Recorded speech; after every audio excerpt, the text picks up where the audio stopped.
White House have any concerns that the extent to which the Israeli Prime Minister continued the war will affect the president's own ability to continue to defend Israel's right to defend itself? I know that's a little circular, but... You mean domestically here, Yes. or? Yes. Well, first I would say that the president's set a clear objective from the beginning, which was to end the war, play any role we can ending the war, and bring it to a conclusion as quickly as possible. And at the beginning, that seemed highly unlikely, given there were thousands of rockets falling on Tel Aviv, and the Israelis were on a war footing and preparing for, by many reports, a ground invasion. So I would say what's important to look at and reflect on here is historic precedent and the fact that the conflict in 2014, many more lives were lost.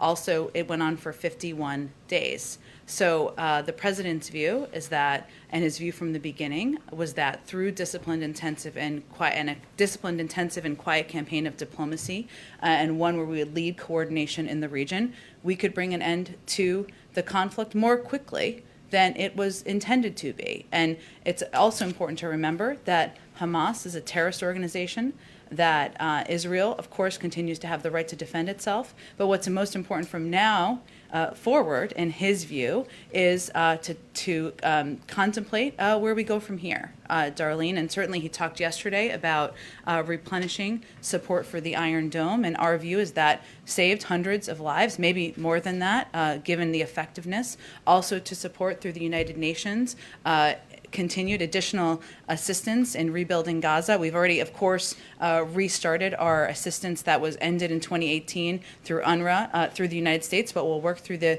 UN, and we also will remain engaged deeply with diplomatic conversations with leaders in the region. So, obviously, anyone here domestically will have to make their own decisions, but I would say that it's important to convey what our intention was, what we feel that we feel this was concluded as a result of the president's engagement and frankly discipline from the beginning, much faster than these conflicts have been in the past. Go ahead.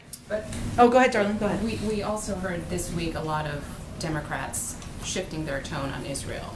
So is it time for the president or the White House or the United States to also perhaps start thinking about shifting the approach, its approach to Israel? What shifting in what way? You had a lot of Democrats who were frustrated that the president didn't call for a ceasefire immediately. That was one thing a lot of people were upset about. So, and the sort of, I don't want to say knee-jerk, but the U.S. position is that Israel has a right to defend itself. And there are a lot of Democrats who, I think, from what we heard them say this week, they don't necessarily buy into that. And so the thinking is there some shift in the approach to Israel?